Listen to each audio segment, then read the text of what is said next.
Here goes more changes again. Today I'm going to bust some myths about change. You have to begin to put these changes into some sort of a process, and you have to do them every day.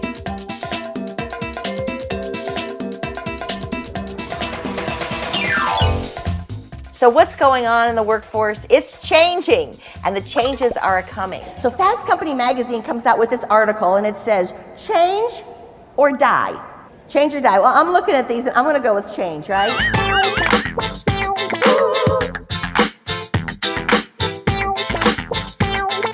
So is life hard? I want you to think about it. Are people hard? Is life tough for you right now? Because if you believe it's hard, if you believe it's tough, if you believe change is overwhelming, that's what's going to come to you every day, no matter what it looks like. It could be the best day of the week, and you're still going to find out what's bad about it. Do you know people like that? They didn't come to the conference, I bet, right? Yeah. So how we see the world affects our change meter. Because what we're finding out is that people who are adaptable, people who are flexible, people who are engaging and get excited about work are people that are happy. Happy. Are there any happy people in here today? Let me hear. Whoa! Yeah. So we're starting to see that if you look at the world and you believe that there's opportunity, if you look at the world and you see your team as people that are there to help you, then you're seeing the world in a way that's open and you can deal with change. And so we have to realize we have a choice. We have a choice in how we see the world. Well, they started studying happiness, okay? This is a true story. Actually, Harvard University, you heard this. Harvard University started studying happiness because guess what they discovered at Harvard? They discovered that these kids at Harvard are not happy. Actually, they're depressed. We study people who needed medication. So we know what depression looks like, but what does happiness look like?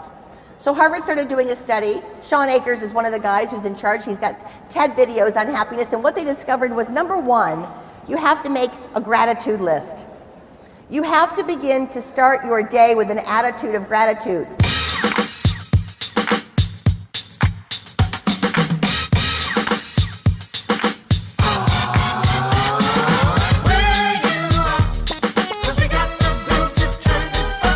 What is it about you that makes you different? What talents, what skills do you bring to your job every day that really make you valuable and important? First, we learn to respect you.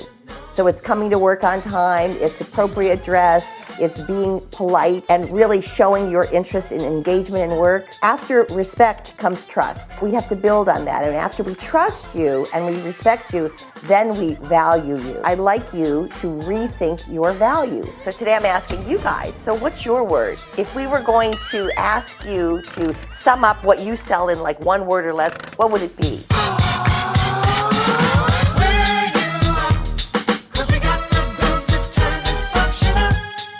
Branding is about differentiators. So you're all sitting here, we've got meeting planners here, we've got suppliers here. You're all the same in some ways, but there's something about you that's different. What is that one thing? What is it about you that's different from everybody at your table? You gotta know. There is no doubt.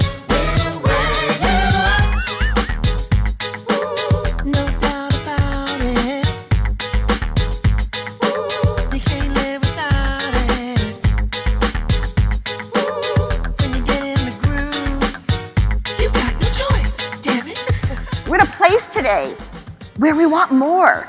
We're in a place today that I think is very, very exciting because it's our time. It's our time to put together our talents. It's our time to tap into our personality.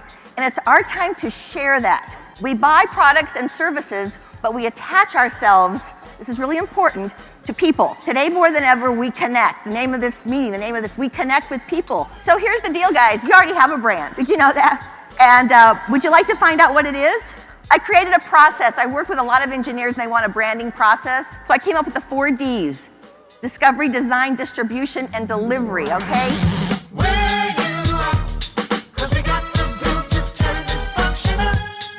Today we're gonna talk about rules. Well, here's the deal. Each generation makes their own set of rules and they live by them, they believe in them. But the generation coming up after them breaks all those rules.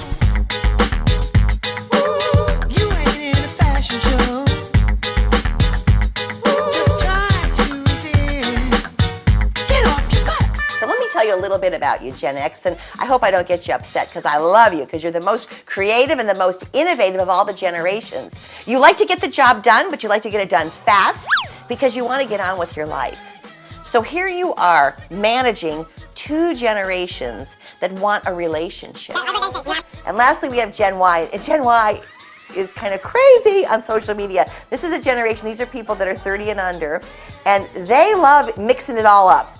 So we have a generation that comes in that wants to be trained and they want motivation. I just spoke to the US Army, 6 weeks of boot camp. They don't just say, hey, you're a soldier, a week, on the job training, here's a gun. They train them. 6 weeks of this, then you go into a specialty, and it could be 2 years of training, okay? But yet we don't understand how important it is to train and teach your brand. You have to take time with this generation and teach them what you want them to do. They want to succeed. They just don't know your world. I'll say it again, they want to succeed. They just don't understand the rules. They don't understand how. So we have to explain to them some of the things that we do, and they may disagree. Listen. Now, if they disagree on the first day of work, that might be a tough one. So Gen Y, could you wait a week or two? Could you wait a week or two before you make improvements? Okay.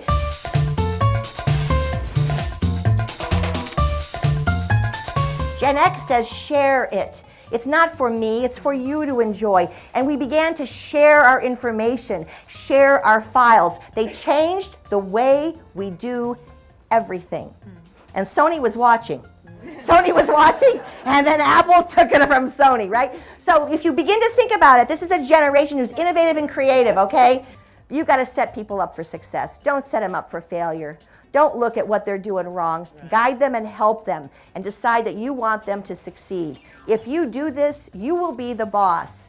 That in 10 years when I'm doing this session, someone mentions your name, okay?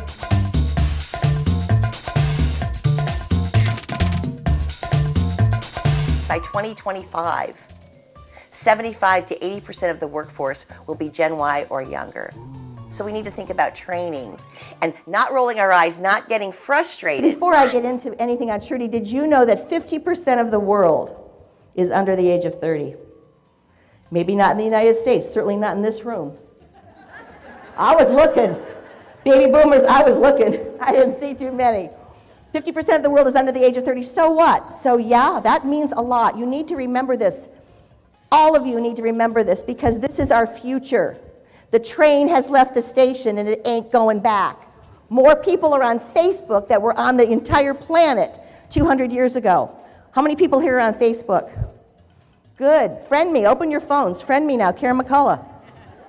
Just tell me where you met me. Right. How many people are on Twitter? You should be tweeting how awesome this is right now. Tweet away, right? I believe phones should be open when I speak. So baby boomers were in control for so long because nothing changed as far as technology was concerned. We had lots of social changes going on, but technology stayed the same.